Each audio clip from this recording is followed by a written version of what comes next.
اللہم اجرنی من النار۔ ترجمہ: اے اللہ مجھے آگے جہنم سے پناہ عطا فرما۔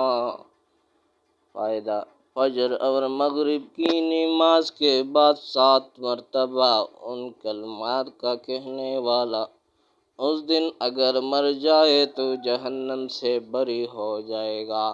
حوالہ: ابو داؤد۔ سبحان اللہ و بحمدہ عدد خلقہ و رضا نفسہ و زینت عرشہ و مداد کلماتہ۔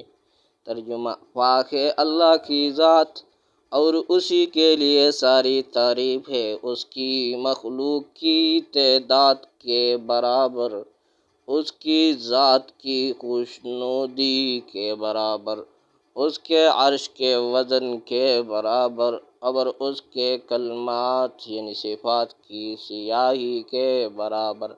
فائدہ: ام المومنین حضرت جویریہ رضی اللہ تعالیٰ عنہا فرماتی ہے کہ ایک دفعہ نبی کریم صلی اللہ علیہ وآلہ وسلم ان کے پاس سے صبح سویرے نماز کے لیے تشریف لے گئے اور وہ مصلی پر بیٹھی ہوئی تھے۔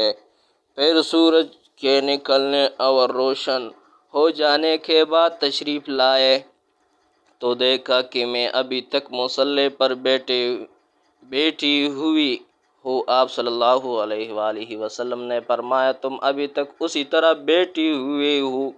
میں نے کہا جی ہاں۔ آپ صلی اللہ علیہ وآلہ وسلم نے ارشاد فرمایا میں نے تمہارے پاس سے جانے کے بعد یعنی مذکورہ بالا 4 کلمات 3 مرتبہ کہے ہیں، اگر ان کا تمہارے آج کے تمام اذکار کے مقابلے میں وزن کیا جائے تو وہ کلمات باری ہو جائیں گے۔